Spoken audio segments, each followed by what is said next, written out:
역대하 35장. 요시야 왕은 예루살렘에서 여호와께 유월절을 지켰으며 유월절 양은 1월 14일에 잡았다. 그는 또 제사장들에게 직분을 맡기고 성전에서 다시 그들의 업무를 수행하라고 권면하였다. 그리고 그는 거룩하게 구별되어 백성을 가르치는 레위 사람들에게 이렇게 지시하였다. 여러분은 거룩한 궤를 솔로몬 왕이 지은 성전에 모셔놓고 그것을 이리저리 메고 다니지 마십시오. 여러분은 여러분의 하나님 여호와와 그의 백성을 섬기는 일에만 전념해야 합니다.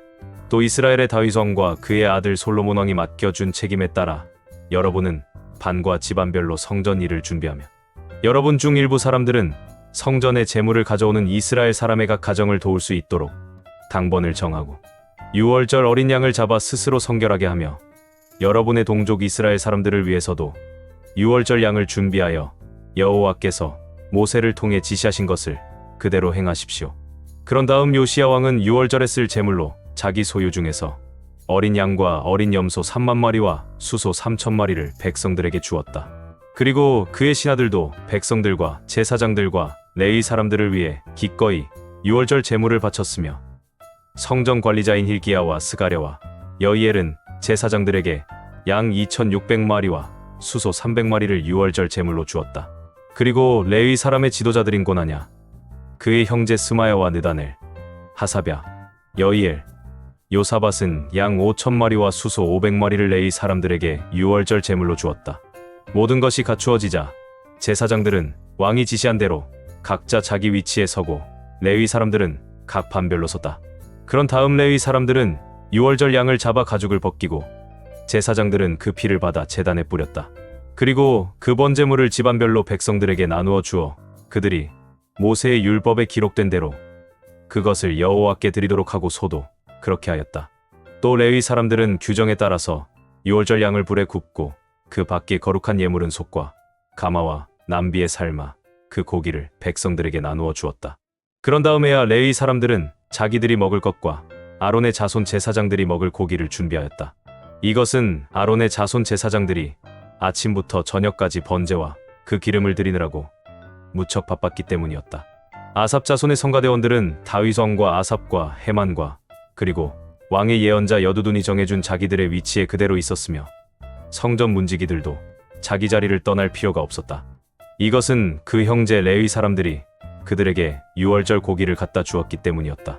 이와 같이 여호와를 섬기는 모든 일이 하루 만에 다 준비되어 요시야 왕이 명령한 대로 유월절을 지키고 여호와의 단에 번제를 드렸다.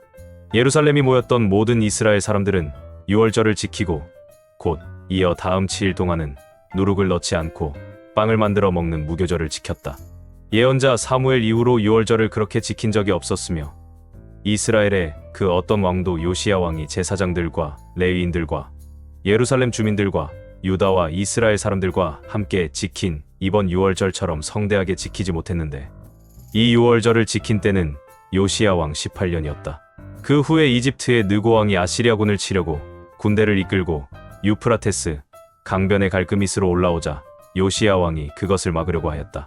그러나 느고는 요시야 왕에게 이런 전가를 보냈다. 유다 왕이여, 내가 당신과 싸우려는 것이 아니라 내 대적과 싸우려고 하니 당신은 상관하지 마시오. 하나님은 나에게 속히 하라고 명령하셨소. 그러므로 당신은 나와 함께 하시는 하나님을 대적하지 마시오. 그렇지 않으면 하나님이 당신을 쳐서 없애버릴 것이오. 그러나 요시야는 하나님이 느고 왕을 통해 하신 말씀을 듣지 않고 싸울 것을 결심하여 변장하고 무깃도 골짜기로 올라갔다.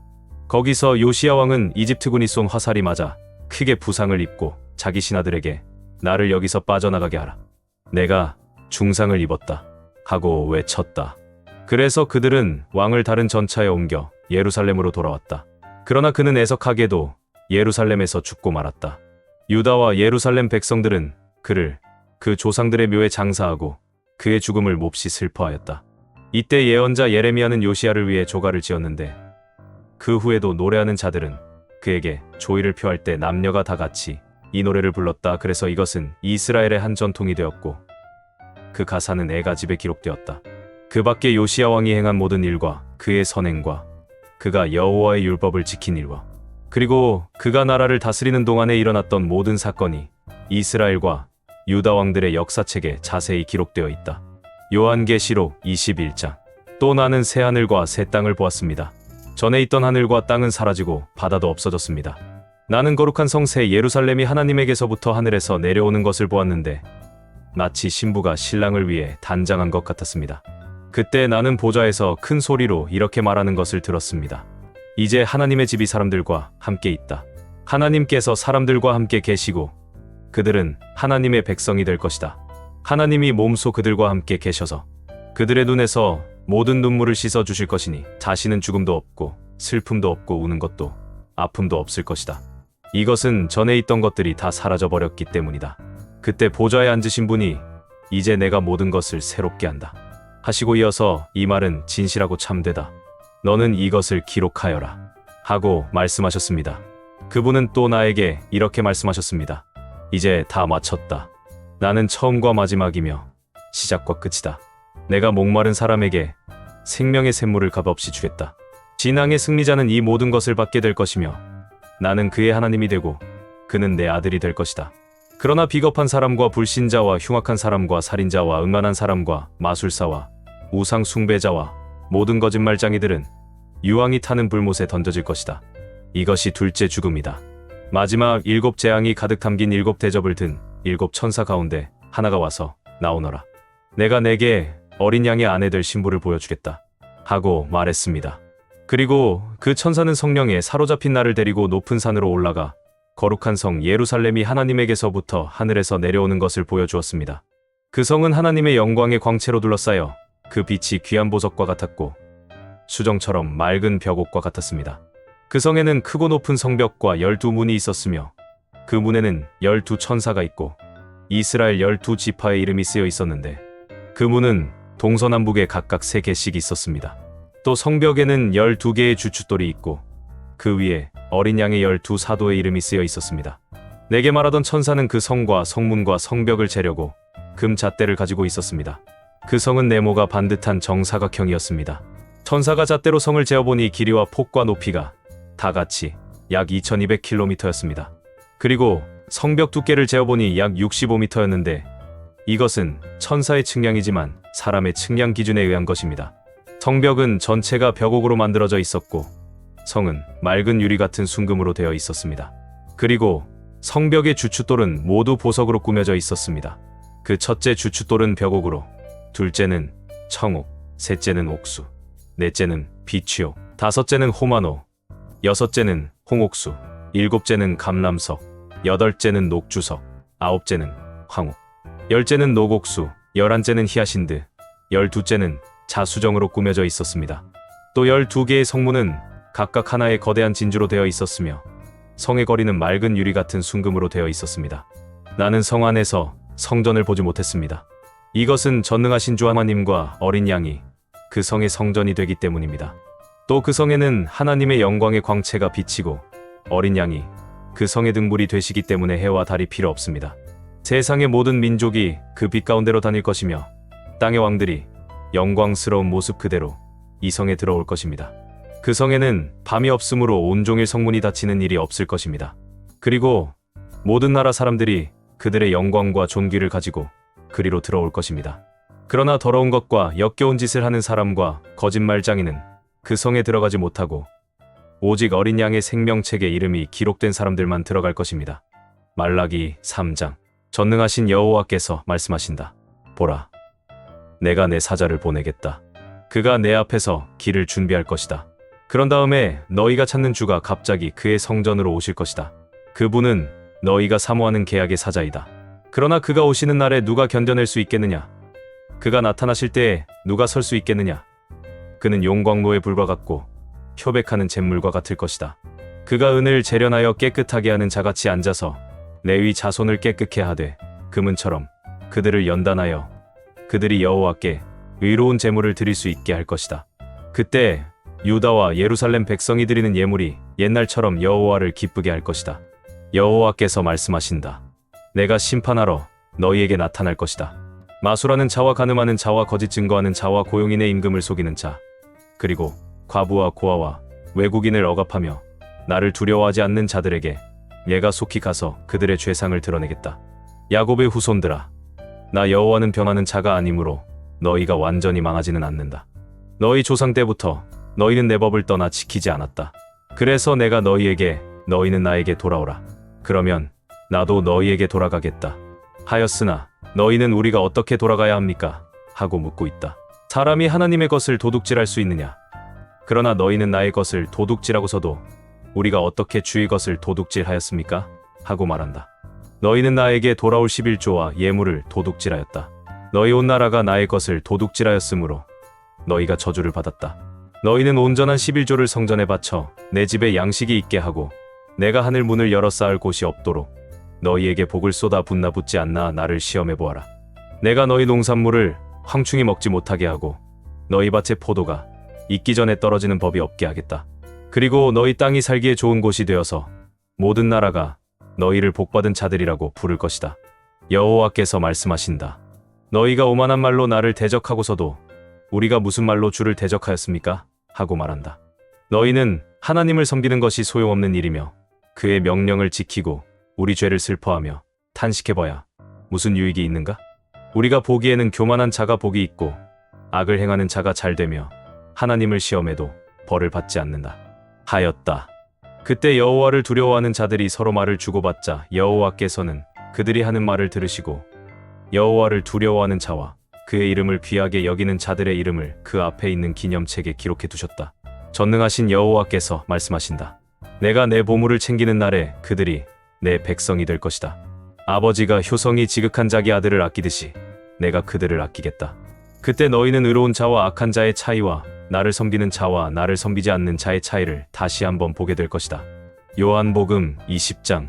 안식일 다음날 이른 새벽, 아직 어두울 때 막달라 마리아가 무덤에 가서 보니 무덤을 막았던 돌이 옮겨져 있었다.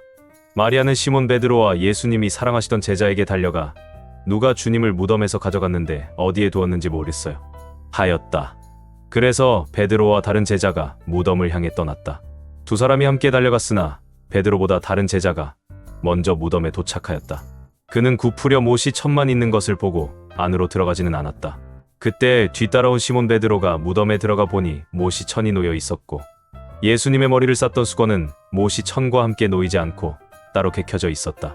그제서야 먼저 무덤에 왔던 다른 제자도 들어가 보고 믿었다. 그들은 아직도 예수님이 죽었다가 다시 살아나야 한다는 성경 말씀을 깨닫지 못한 채 집으로 돌아갔다. 그러나 마리아는 무덤 밖에 서서 울고 있었다. 울다가 몸을 굽으려 무덤 속을 들여다보니 긴 옷 입은 두 천사가 예수님의 시체를 두었던 곳에 하나는 머리맡에 하나는 발치에 앉아 있지 않겠는가. 천사들이 마리아에게 여자여 왜 우느냐 하고 물었다. 그래서 마리아는 누가 내 주님을 가져갔는데 어디에 두었는지 모르겠습니다 하고 대답하였다. 이 말을 하고 뒤를 돌아보았을 때 예수님이 거기서 계셨으나 마리아는 그분이 예수님인 것을 몰랐다. 예수님은 마리아에게 여자여 왜 우느냐 누구를 찾느냐 하고 물으셨다. 마리아는 그분이 동상관리인인 줄 알고 여보세요. 당신이 그분을 가져갔으면 어디에 두었는지 말씀해 주세요. 내가 모셔 가겠습니다. 하였다. 그때 예수님이 마리아야 하시자 마리아는 돌아서며 선생님 하였다. 예수님은 마리아에게 이렇게 말씀하셨다. 나를 만지지 말아라. 내가 아직 아버지께 올라가지 않았다. 너는 내 형제들에게 가서 내 아버지도 되고 그들의 아버지도 되시며 내 하나님도 되고 그들의 하나님도 되시는 분에게로 내가 올라간다고 전하여라. 그래서 막달라 마리아는 제자들에게 가서 내가 주님을 보았어요 하며 예수님이 자기에게 하신 말씀도 일러주었다. 그날 저녁 곧 안식일 다음 날인 일요일 저녁에 제자들은 유대인 지도자들이 무서워 문들을 걸어 잠그고 모여 있었다. 그런데 갑자기 예수님이 나타나 그들 가운데 서서 다들 잘 있었느냐 하셨다. 예수님이 이 말씀을 하시고 그들에게 양손과 옆구리를 보이시자 제자들은 주님을 보고 기뻐서 어쩔 줄을 몰랐다. 예수님은 다시 제자들에게 너희가 평안하기를 바란다. 아버지께서 나를 보내신 것처럼 나도 너희를 보낸다. 하고 말씀하셨다. 그리고서 예수님은 제자들에게 숨을 내쉬며 말씀하셨다. 성령을 받아라. 너희가 누구 죄든지 용서하면 그들이 용서를 받을 것이며 너희가 용서하지 않으면 그들의 죄가 그대로 있을 것이다. 12 제자 중 디두모라는 도마는 예수님이 오셨을 때 그들과 함께 있지 않았다. 다른 제자들이 도마에게 주님을 보았다고 했을 때 그는 예수님의 손바닥에 있는 못자국을 보고 또 그 못자국에 손가락을 넣어보며 예수님의 옆구리에 손을 넣어보지 않고는 믿지 않겠다고 말하였다. 8일 후에 제자들은 다시 집 안에 모여 있었고 거기에는 도마도 함께 있었다. 그때도 문이 잠겼는데 예수님이 나타나 그들 가운데 서서 다들 잘 있었느냐 하고 말씀하셨다. 그리고서 도마에게 내 손가락을 내밀어 내 손바닥에 넣어보고 내 손을 내밀어 내 옆구리에 넣어보아라. 그리고 믿음 없는 자가 되지 말고 믿는 자가 되어라 하셨다. 그러자 도마는 나의 주님이시며 나의 하나님이십니다 하고 대답하였다. 그때 예수님이 도마에게 너는 나를 보고서 믿느냐? 보지 않고 믿는 자는 정말 행복한 사람이다 하고 말씀하셨다. 예수님은 이 책에 기록되지 않은 다른 기적도 제자들 앞에서 많이 행하셨다. 그러나 이것을 기록한 목적은 예수님이 하나님의 아들 그리스도라는 것을 여러분이 믿게 하고 또 여러분이 믿고 그분의 이름으로 생명을 얻도록 하기 위해서이다.